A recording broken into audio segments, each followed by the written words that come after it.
Səlim, sən tanıyırsan məktəblinin dostunu? Ömer. Ayxan, məktəblinin dostunu tanıyırsan, məktəbdə sənə kömək eləyən?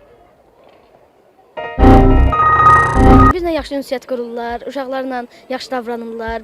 Biz evə getmək istəyəndə valideynlərimizə zəng edirlər. Hazırda 114 məktəbdə fəaliyyət göstərən məktəblinin dostunun vəzifəsi şagirdlərin sosial-psixoloji rifahını qorumağa, məktəb mühitində problemlərin vaxtında həllinə dəstək göstərməyə, şagirdlər məktəbdə hər hansı çətinliklə üzləşdikdə onları dinləməyə və dəstək olmağa yönəlib. Keçirdiyimiz sorğu da bunu təsdiqləyir. Şagirdlər bu dəstəyi hiss edir və qiymətləndirir. Amma bəzən elə hallar olur ki, şagirdlər öz dostlarını tam tanımırlar və kimə müraciət edəcəklərini bilmirlər. Bəzi valideynlər və eləcə də şagirdlər sizin fəaliyyətinizdən tam belə başa düşdüm ki, məlumatlı deyillər. İndi ola bilər ki, sizin uşaqları yeni qoyan valideynlər ola bilər ki, bizi tanımasınlar, amma biz mütəmadi olaraq girişdə, çıxışda daim olaraq şagirdləri qarşılamasında, yola salınmasında fəaliyyət göstəririk. Həmçinin son şagird məktəbdən gedənə qədər biz məktəbdə oluruq. Bəzən olur ki, valideynlər gecikirlər, biz valideynlə əlaqə saxlayırıq. Valideyn şagirdi götürənə qədər biz məktəbdə oluruq.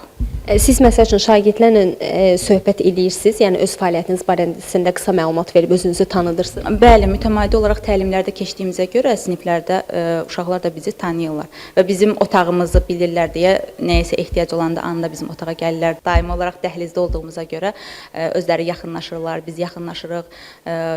Tibbə ehtiyac olanda tibb otağına gətiririk. Bəs valideynlər məktəblinin dostunun fəaliyyətindən razıdırmı? Məktəblərdə fəaliyyət göstərən məktəblinin dostu haqqında məlumatınız var? Ümumi bəli məlumatım var. Sadəcə olaraq övladım hələ 1-ci sinifdə olduğundan çox geniş bu haqda informasiyam yoxdur. Ancaq bu cür şeyin olmasını çox bəyənirəm. Nəyə görə? Çünki uşaqların düşünürəm ki, müəllimə ilə hər hansısa bir subordinasiya və qorxu hissi ola bilər, nəyisə deməyə və yaxud deməməyə. Amma məktəbin dostu obrazı və bu cür təşəbbüsü dəstəkləyirəm.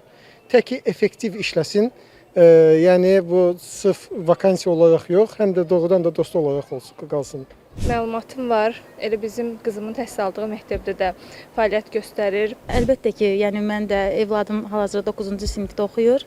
Mən də məktəblinin dostunun fəaliyyətindən razıyam. Hər gün övladlarımızı qarşılayır.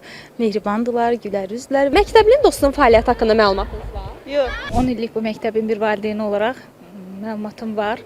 Onların fəaliyyətindən məktəbin xaricində gördüyüm qədəri hər səhər onlar məktəblilərin qəbulunda iştirak eləyirlər. Xırda nüanslar olanda, onların nəyəsə ehtiyacı olanda daim yanlarında olurlar. Kamera nəzarəti var hər zaman.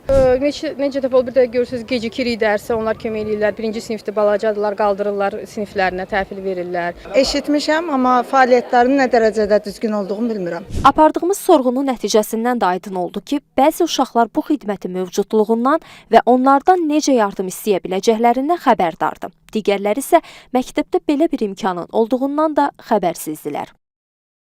Ameliya, məktəblinin dostu haqqında məlumatın var? Hə, onlar boz kostyumlar geyinirlər və kömək eləyirlər. Məktəblinin dostu var, Ömər. Məktəblərdə kömək eləyirlər bizim şagirdlərə. Bax, sənin kimi balacalar. Bildim. Nədir? Tanıyırsan onu? Bizimki Səlim. Dostum. Dostu, o sənə kömək eləyir. Nədir? Hə? Səlim, sən tanıyırsan məktəblinin dostunu? Ömer. Ayxan, məktəblinin dostunu tanıyırsan, məktəbdə sənə kömək eləyən?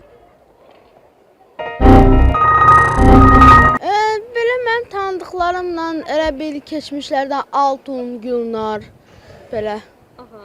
Dostlarını nəzərdə tutursan, öz dostlarını? Hə, onlarla bir yerdə çox vaxt keçirib dost olmuşuq. Hələ ki məktəbli dostların heç bir fəaliyyəti ilə tanış deyiləm. Tanış deyilsən. Bəli. Heç bir məlumat verilməyib sənə? Xeyr. Hər hansısa bir otağı tapmayanda yaxınlaşırıq onlara, otağın nömrəsini deyirlər. Valideynlərimiz dalımızca gec gələndə valideynlərimizlə əlaqə saxlamağa imkan yaradırlar. Bizlə yaxşı ünsiyyət qururlar, uşaqlarla yaxşı davranırlar. Biz evə getmək istəyəndə valideynlərimizə zəng edirlər. Onlar bizə yaxşı kömək edirlər. Məsələn, biz durumda olarkən onlar bizə yardım edirlər. Məsələn, mən bir dəfə 3-cü mərtəbədə itəndə və yaxud da 2-ci mərtəbədə itəndə məktəblinin dostuna müraciət edirəm. Onlar mənə kömək edirlər və sinifimi tapıram. Çəkilişdən də aydın olur ki, Uşaqların Müdafiəsi İdarəsinin mütəxəssisləri məktəbdə fəaliyyət göstərir. Lakin bu fəaliyyətlə bağlı məlumatlılıq səviyyəsi şagird və valideynlər arasında eyni deyil. Əlqərəz, fəaliyyət mövcud olsa da, gələcəkdə bu prosesin daha yaxşı izah edilməsi və əlçatanlığının artırılmasına şərait yaradılmalıdır.